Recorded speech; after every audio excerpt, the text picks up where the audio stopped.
안녕하세요. 끝까지 보면 도움이 되는 마줌마TV입니다. 오랫동안 시행되어 오고 있는 정부 정책이 있습니다. 시간이 지나면서 기존 내용과는 다르게 새로운 정책이 시행되기도 합니다. 계속해서 논의되고 있는 소식이 있는데요. 많은 사람들에게 해당될 수 있는 내용으로 이제 무엇이 어떻게 바뀔지에 대해 미리 잘 알아두시면 좋을 것 같습니다. 우리나라 국민 10명 중 2명에게 해당될 수 있는 소식으로 앞으로 정부 지원 정책이 어떻게 달라질지 확인해 보시면 좋겠습니다. 그럼 관련 내용이 궁금하신 분들은 오늘 영상도 끝까지 봐주세요. 정부 정책 방향에 영향을 미치는 여러 가지 요인이 있습니다. 그 중에 빼놓을 수 없는 것이 인구의 변화인데요. 현재 우리나라 인구는 빠른 속도로 변화하고 있습니다. 노인 인구가 전체 주민등록 인구 중 20%를 차지하는 초고령화 사회로 진입했습니다. 이에 따라 정부 정책의 방향도 달라지고 있습니다.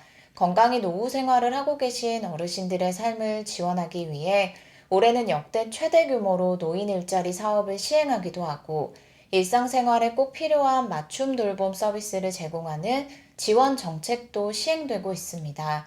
지원금을 직접 지급하는 제도도 있고 일상생활에 필요한 정서적 지원 등을 제공하기도 합니다. 그리고 특히 홀로 거주하고 계신 어르신들이 계시다면 반드시 알고 신청을 통해 지원받으셔야 하는 제도가 있습니다. 더 많은 어르신들이 지원을 받으실 수 있도록 소득 기준을 폐지했기 때문에 소득 관계없이 지원받으실 수 있습니다. 홀로 생활하시는 어르신, 노인부부 등을 대상으로 지방 곳곳에 지원해 드립니다. 특히 평소에 혈압이나 당뇨, 뇌질환 등을 앓고 계신 분들이 계시다면 더욱이 잘 알아두시길 바랍니다. 주민센터에 방문해서 신청하셔도 되고 전화로 신청해도 지원받을 수 있습니다. 정부에서 시행하고 있는 응급안전안심 서비스입니다. 갑작스럽게 위급한 상황이 발생했을 때 빠르게 119로 연결되거나 보호자에게 안내되는 장치를 집안에 설치해 드립니다. 또한 집안에 연기가 발생하면 화재 감지기를 통해서 119로 연결되기도 하고 출입 감지기를 통해 문이 열리고 닫힌 걸 알려줍니다.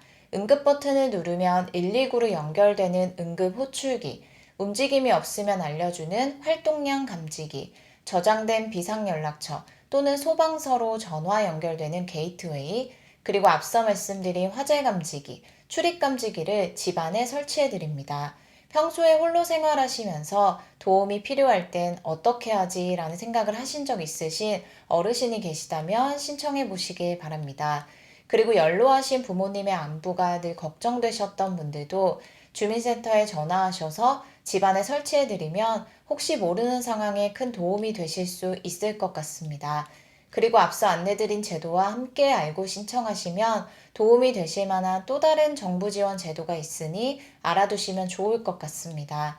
많은 도움이 될 수 있는 지원 제도이지만 의외로 많은 분들이 잘 몰라서 지원받지 못하는 제도일 수 있으니 잘 확인해 보시길 바랍니다. 살면서 다급한 상황이 생길 수 있습니다. 특히 몸이 아프거나 다치는 등 위급한 상황이 생길 때가 있는데요. 이때 가장 중요한 것은 신속한 대응입니다. 몸이 너무 아파 움직이기 어려울 때 우리가 제일 먼저 떠올리는 곳은 119입니다. 119에 신고해서 치료를 받을 수 있는 병원으로 이송받는 것인데요. 너무 아파 말을 할 수 없을 때도 있고 자세하게 표현할 수 없을 때도 있습니다. 119에 신고 접수가 된 후 119 상황실에 환자가 사전에 등록한 정보가 자동으로 표시되어 실제로 출동하는 구급대원이 보다 신속한 응급처치 및 병원 이송이 가능하도록 하는 제도가 있습니다. 그리고 미리 입력한 보호자 연락처로 119 신고 사실이 안내되기도 합니다. 평소에 지병이 있으시거나 몸이 약하신 분들의 경우는 미리 본인이 평소에 복용하는 약물이 무엇인지, 어떤 병력이 있는지, 보호자 연락처는 무엇인지 등 필요한 개인정보를 입력하시면 혹시 모르게 발생할 수 있는 위급한 상황에 보다 적절한 조치를 받는 데 도움이 되실 수 있습니다. 현재 시행 중인 119 안심콜 서비스로 전 국민 누구나 어디서나 해당 서비스를 통해 신속한 응급처치 및 빠른 병원 이송을 받을 수 있습니다. 휴대폰 또는 PC로 119 안심콜 누리집에 접속해서 본인 인증 절차를 거쳐서 병력, 복용약물, 인적사항, 보호자 정보 등을 입력하셔서 신청하시면 됩니다. 본인 직접 신청도 가능하고 보호자, 자녀, 사회복지사 등 대리인 신청도 가능하니 본인 혹은 가족 중 해당 사업이 필요하다고 생각되시는 분들은 꼭 신청해 보시길 바랍니다. 우리나라에서 시행되는 다양한 복지 정책이 있습니다. 소득, 재산, 나이 등에 따라 받을 수 있는 지원이 각각 다릅니다. 생애 주기별 받을 수 있는 지원 혜택도 모두 다른데요. 1981년부터 계속 적용되어 시행되어 오고 있는 것이 있습니다. 이를 기준으로 우리나라 복지제도 수급이 적용되어지고 있는데요. 해당 법이 만들어진 이후 44년 동안 단 한 번도 변하지 않고 현재까지 지속되고 있었는데요. 최근 44년 만에 본격적으로 단계적 조정 논의에 착수되었다는 소식이 발표되었습니다. 바로 노인 연령 기준을 단계적으로 조정하겠다는 내용인데요. 1981년 제정된 만 65세의 노인 연령 기준을 단계적으로 75세까지 조정하는 상향 관련 논의가 올해 본격화되고 있습니다. 현재 우리나라에서 만 65세 연령 기준을 적용하여 시행되고 있는 지원 사업이 있습니다. 기초연금 경로 우대 제도, 노인 맞춤 돌봄 서비스, 노인 일자리 사업 등이 있는데요. 앞으로 노인 연령 기준이 상향 조정되면 현재 시행되고 있는 복지정책 수급도 달라질 수 있습니다. 예를 들어 현재 65세를 기준으로 지급되고 있는 기초연금 제도는 노인 연령이 70세로 상향 조정될 경우 2년 동안 약 13조 원에 달하는 재정이 절감될 수 있다고 합니다.